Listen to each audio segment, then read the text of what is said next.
Assalamualaikum warahmatullahi wabarakatuh. Alhamdulillahi rabbil alamin. Wabihi nasta'inu ala umuri dunya waddin. Wassalatu wassalamu ala asrafil anbiya'i wal mursalin Sayyidina wa maulana Muhammadin wa ala alihi wa ashabihi wa man tabi'ahum bi ihsani ila yaumiddin, amma ba'du. Qala rabbi israh li sadri wa yassir li amri wahlul 'uqdatam min lisani yafqahu qawli. Raditu billahi rabba wa bil islami dina wa bi Muhammadin nabiyya wa rasula wa bil Qur'ani imama. Sahabat cendekian dirahmati Allah, puji syukur kita panjatkan hadirat Allah Subhanahu wa taala atas segala limpahan nikmat dan karunia-Nya kepada kita, atas segala anugerah yang Allah berikan kepada kita, atas segala kesempatan yang Allah berikan kepada kita dalam hal menjalankan ibadah kepadanya. Salawat dan salam semoga tetap terlimpahkan kehadiran junjungan kita baginda Rasulullah Muhammad sallallahu alaihi wasallam, seorang pemimpin besar yang sampai akhir hayatnya, di detik-detik terakhir hayatnya, beliau masih menyempatkan atau masih mengucapkan kalimat yang luar biasa, kalimat berupa kecintaannya kepada kita umatnya. Ummati, ummati, ummati, umatku, umatku, umatku. Sahabat cendekian dirahmati Allah Subhanahu wa taala, beliau begitu mencintai kita, beliau begitu mencintai umatnya. Tapi apakah kita mencintai beliau sebagaimana beliau mencintai kita? Sahabat cendekian dirahmati Allah, dalam bulan puasa ini Allah melatih kita untuk menjadi manusia yang betul-betul bertauhid kepadanya, menghilangkan sifat-sifat kufur, sifat-sifat kita menduakan Allah. Karena di bulan puasa ini, terutama ibadah puasa di bulan Ramadan ini adalah ibadah yang langsung tertuju kepada Allah, ibadah yang Allah langsung kontrol kepada kita, hubungannya dengan Allah. Sahabat cendekian dirahmati Allah Subhanahu wa taala, tapi kita masih sering menduakan Allah dengan makhluk.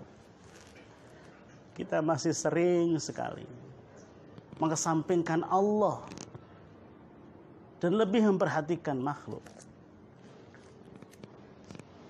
Kita tidak takut akan azab Allah. Kita tidak takut akan murka Allah. Kita tidak malu kepada Allah ketika kita berbuat dosa, atau ketika kita melanggar perintah Allah. Ketika kita tidak sholat, kita tidak malu di hadapan Allah Subhanahu wa ta'ala. Kita lebih takut kepada atasan kita, bos kita, direktur kita, manajer kita, pimpinan kita. Ketika kita telat masuk kerja, ketika kita telat masuk kantor. Sebuah hal yang sangat ironi buat kita. Ketika kita tidak sholat, kita tidak malu kepada Allah. Padahal kita bisa hidup, kita bisa makan, kita bisa berpakaian seperti ini, kita bisa segala macam. Itu karena Allah, karena rahmatnya Allah. Tapi ketika kita tidak melakukan perintah Allah, tidak timbul rasa malu di dalam hati kita. Ketika kita menerima gaji, ketika kita menerima pemberian orang lain, sering kita lupa bahwa itu adalah pemberian Allah Subhanahu wa ta'ala. Itu adalah rizki dari Allah Subhanahu wa ta'ala. Bahkan yang sering ada dalam pikiran kita, itu adalah pemberian orang tersebut. Sahabat cendekian dirahmati Allah Subhanahu wa ta'ala, Imam Ibnu Athaillah dalam kitab Hikamnya Di sarah hikmah yang ke-102 beliau mengatakan, la tamudanna yataka lal akhdi minal khalaiq illa antara annal mu'tiya fihim maulaka fa idza kunta kadzalika fakhud ma wafaqakal ilm. Artinya, janganlah mengulurkan tanganmu untuk menerima sesuatu dari pemberian makhluk, kecuali engkau merasa bahwa yang memberimu itu sebenarnya adalah Tuhanmu, Allah Subhanahu wa Ta'ala. Jika engkau telah demikian, maka ambillah apa yang sesuai dengan kebutuhanmu dan pengetahuanmu. Sahabat cendekia yang dirahmati Allah Subhanahu wa Ta'ala, kita sering lupa bahwa Allah lah yang memberikan rizki kepada kita. Allah lah yang memberikan kebahagiaan kepada kita. Kita sering lupa bahwa ikhtiar kita hanyalah bekerja, tapi hasil kerja itu adalah dari Allah Subhanahu wa Ta'ala. Rizki itu hanya dari Allah Subhanahu wa Ta'ala. Imam Ibn Athaillah dalam penjelasan kitab ini menjelaskan bahwa ketika kita menerima sesuatu dari orang lain, kita menerima apapun dari makhluk, dari orang lain, pastikan dulu 2 syarat. Supaya apa? Supaya akidah kita tetap benar, supaya tauhid kita tetap lurus. Pastikan dulu 2 syarat. Yang pertama, kita pastikan bahwa tidak ada di dalam diri kita, bahwa yang memberi, ya kita pastikan tidak ada dalam jiwa kita, dalam hati kita, dalam pikiran kita keyakinan bahwa yang memberikan itu adalah makhluk. Kita tanamkan di dalam diri kita bahwa yang memberikan itu adalah Allah Subhanahu wa Ta'ala. Makhluk hanya sebagai sebab atau perantara dari Allah Subhanahu wa Ta'ala memberikan rizki kepada kita. Sahabat cendekia yang dirahmati Allah Subhanahu wa Ta'ala,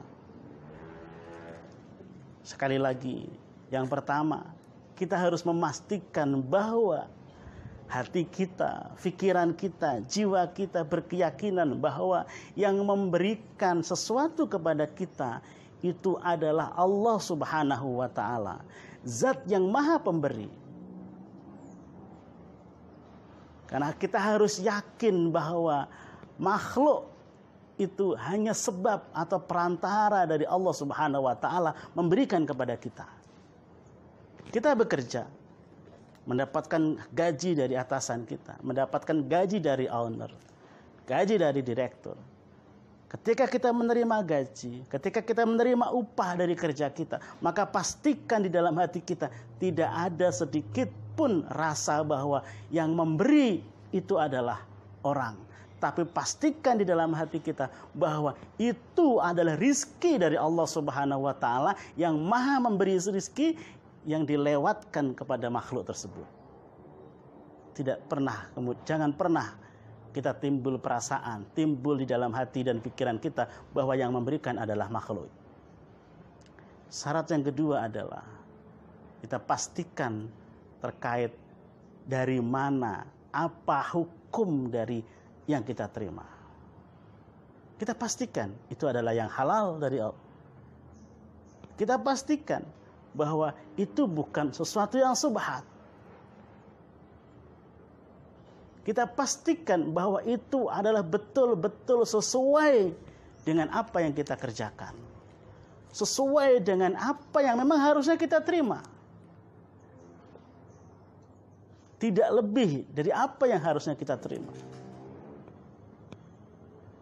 Dan kita ambil sesuai dengan kebutuhan kita.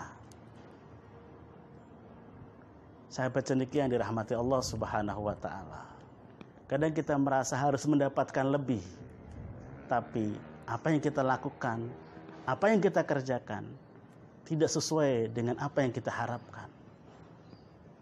Sahabat cendekia yang dirahmati Allah Subhanahu wa Ta'ala, maka di bulan suci ini kita dilatih oleh Allah Subhanahu wa Ta'ala untuk mempercayai Allah dengan sebenar-benarnya, untuk meyakini Allah dengan sebenar-benarnya, untuk menempatkan ketauhidan kepada Allah Subhanahu wa taala di tempatnya paling tinggi dalam kehidupan kita. Kita meyakini bahwa ibadah kita, salat kita, puasa kita karena Allah taala. Kita bisa makan, kita bisa minum, kita bisa tidur, kita bisa apapun karena Allah taala.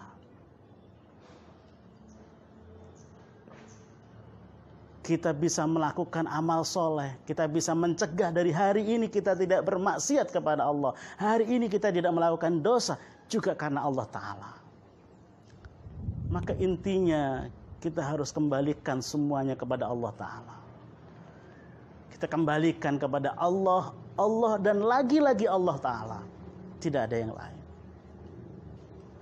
Inna sholati wa nusuki wa mahyaya wa mamati lillahi rabbil alamin. Inna sholati wa nusuki wa mahyaya wa mamati lillahi rabbil alamin. Salatku, ibadahku, hidupku, matiku karena Allah Ta'ala, zat yang menjadi Tuhan sekalian alam. Sahabat cendekia yang dirahmati Allah Subhanahu wa taala, semoga kita betul-betul bisa menjalankan, bisa mengamalkan bentuk dari pentauhidan kita kepada Allah Subhanahu wa taala dalam setiap bagian kehidupan kita. Dalam ibadah kita, dalam muamalah kita, dalam bekerja dan lain-lain. Semuanya tujuannya adalah ridha Allah taala. Sahabat cendekia yang dirahmati Allah Subhanahu wa taala, pembelajaran ini tidak lepas dari riyadhah kita. Pembelajaran ini bisa kita pupuk, bisa kita belajari, bisa kita tingkatkan setiap hari dengan riyadhah kita, mendekatkan diri kepada Allah Subhanahu wa taala. Dan puasa Ramadan adalah bagian atau salah satu dari riyadhah kita untuk mendekatkan diri kepada Allah Subhanahu wa taala. Ditambah di bulan puasa ini kita rajin berzikir kepada Allah, kita rajin beristighfar kepada Allah, maka riyadhah itu akan semakin baik dan semakin baik. Semoga di akhir bulan Ramadan nanti riyadhah kita mendapatkan hasil yang diridhai oleh Allah Subhanahu wa taala, yaitu kita menjadi manusia yang muttaqin, manusia yang selalu takut dan ingin dekat terus-menerus dengan Allah Subhanahu wa taala. Terima kasih atas perhatian dan mohon maaf atas segala kekurangan dan kesalahan. Wal afu minkum. Wassalamualaikum warahmatullahi wabarakatuh.